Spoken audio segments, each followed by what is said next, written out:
ওরে যদি আজ ধরতাম রে বাইরে পিঠের সামরা উড়াই লাইলাম হইলে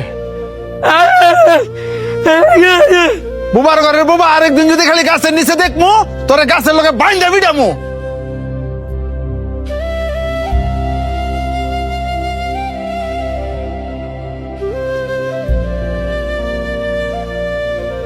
ভাই বাবা সরেন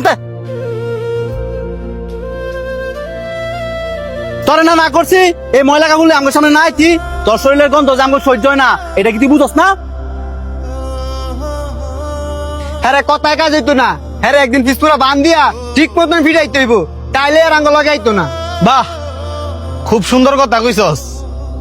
হাই তোকে পছন্দ করে দিকা আর ভালোবাসা দিকে তো তোকে লগে আর তোরা কিনা কইতাছস হ্যাঁ রে ফিস মুরা বান দিয়া পরে ফিটাইবি। তো তুই তোর লগে হেরে রাইস হ্যাঁ শরীরতে কি গন্ধ বাড়ি তুই দেখছস এক কাপড় বেড়ে সবসময় ঘুরে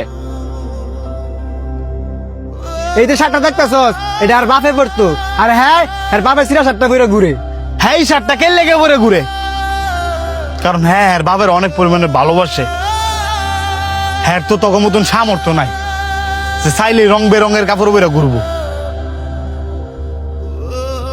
হ্যাঁ বুবা দেখা অসহায় দেখা তোরা কি হ্যাঁ মানুষ মনে করস না?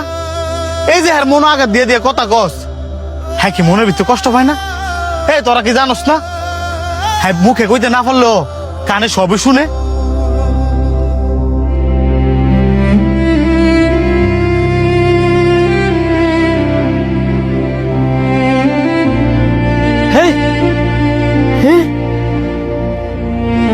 সর বুবা আমার কাজ আমার করতাম দে।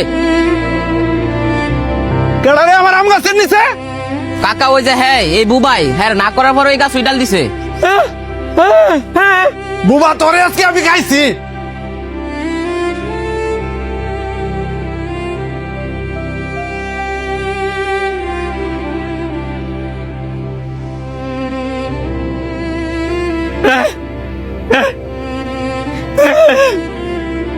আমি একজন বোবা।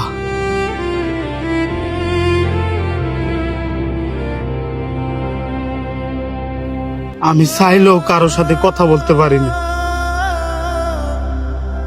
সবারই তো মন আছে, আমারও মন আছে। তার মানে এই নয় আমি বুবা দেখা আমার মনটাও বুবা।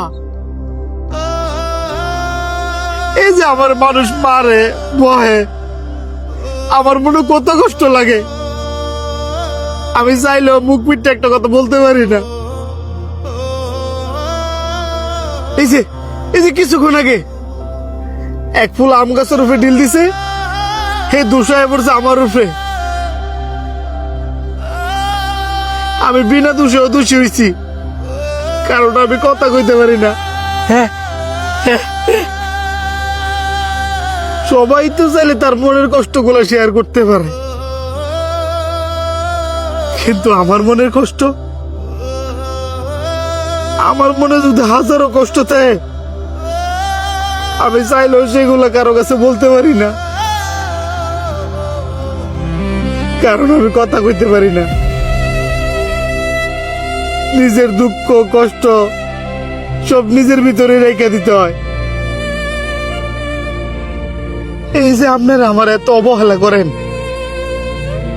আমি কি বুবাইয়া জন্মায় ভুল করছি? যদি ভুল করে তাই তাহলে সবাই মিলে দোয়া করেন না আল্লাহ যাতে আমার উড়ে লয়ে জায়গা।